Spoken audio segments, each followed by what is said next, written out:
Hi, welcome to the screencast for the Limiting Reactant Lab 11.1. This will also be your summative lab for the end of trimester 2.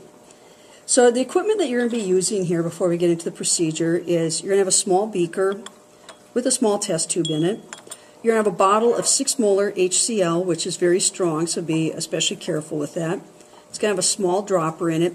And then you're going to come up to the front desk and get 2 pieces of magnesium ribbon. And I've got them laying on the green sheet here, but they're a little bit difficult to see. But that's where the procedure starts. It says, number 1, obtain 2 pieces of magnesium ribbon and record initial observations about the magnesium. And also when you come and get the magnesium, I'm going to weigh it for you at that same time so you can bring your lab sheet up and go ahead and record the mass of piece 1 and piece 2. And one of your pieces will be slightly larger than the other, and that's the piece you're going to start with. Step 2 says roll each piece of magnesium into a small ball or roll, and then weigh it, but I'll have pre-weighed it by then. And one thing I noticed with this shipment of magnesium, when you roll it, it tends to break, but you only have to kind of bend it in half to form a V. And if it breaks, just make sure you hang on to all your pieces. And that says put the heavier piece of magnesium into the test tube. So I'm going to go ahead and drop it down in there. Make sure it gets down to the bottom. And then it says put the other piece of magnesium to the side for now. Make sure you know the mass of each piece of metal. And then there's a warning again that 6 molar HCl is very caustic. It will produce irritation on your skin. It can also cause damage to your clothes, so get your goggles on and keep it on and be careful about inhaling the vapors as you're working with this. So then step 4, once you've got your goggles on, you're asked to add 10 drops of 6 molar HCl to the test tube. So what I would suggest you do is make sure you get your pipette filled all the way up the stem and partly into the bulb there. And these are micro pipettes. They're designed to put just a small drop in. And I'm going to go ahead and put this most of the way down, and then I'm going to start counting my drops. There's 1, 2, 3, 4, 5, 6, 7, 8, 9, 10. And if you're a little over, a little under, it shouldn't be too big a deal, but get as close to 10 as you can. And hopefully you can see on the video that there's quite a reaction going on. In fact, that's what I brought the green paper for. So there's a lot of white in there. That's the fizzing and gas being produced. And you're going to let that continue until it's slowed down greatly and your solution's looking mostly clear. You should see some magnesium remaining in there. And step 5 says after the reaction has stopped, add another 10 drops of 6 molar HCl to the test tube.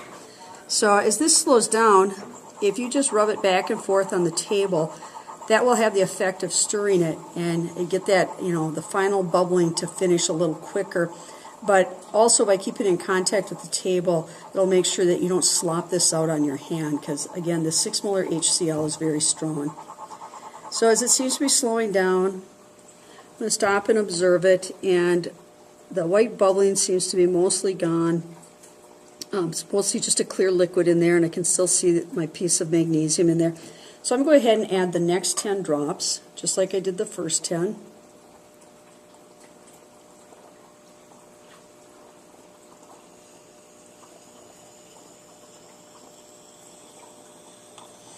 And when you're adding your drops, if you feel like a drop was mostly air, then go ahead and put an extra one in. We're not measuring the exact volume of the HCl, so. And again, you'll see the reaction fizzing and much stronger than it had been, although it's probably not quite as strong as it was the first time.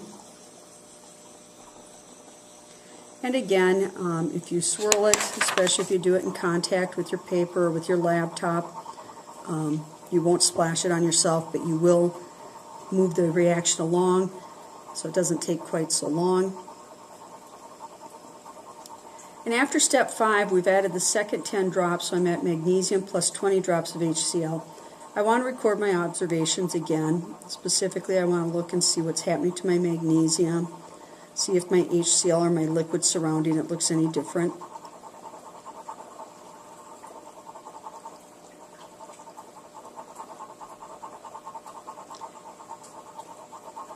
And then step 6 I see says, after the reaction stops a second time, begin adding 6 molar HCl 1 drop at a time until no reaction occurs.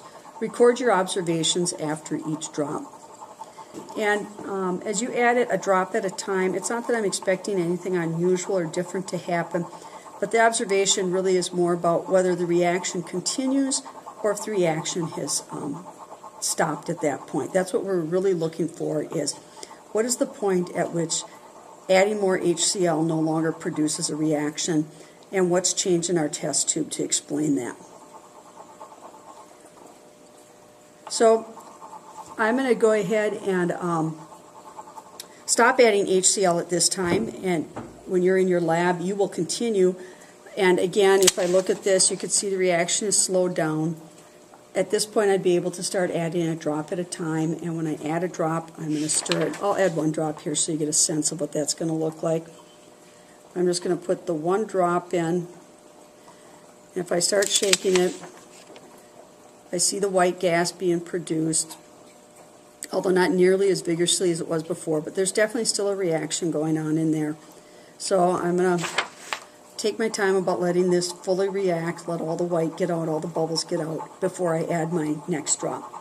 And again, between each drop, as I add them one at a time, I'm going to stop and make observations about both the liquid and the magnesium solid in my test tube. Once you, as it says on step 6, you're going to add it one drop at a time until no reaction occurs, and record your observations at each drop. Step 7 says, once a reaction no longer occurs when adding a drop of HCl, put the second piece of magnesium in the test tube and record your observations. So if I had reached that point, at that point I would just take the magnesium, my second piece of magnesium, go ahead and drop it in here, and then wait to see if there's any kind of reaction, and simply note that in my data table. Okay, and I think that's all you need to know for the procedure. I should have put a cleanup note on here, which I see I didn't, but as far as cleanup, you're just going to take the solution, what's left in your test tube, any extra magnesium, and you're going to dump it into the waste beaker on the center island, and there will be water bottles there for you to rinse out your test tube.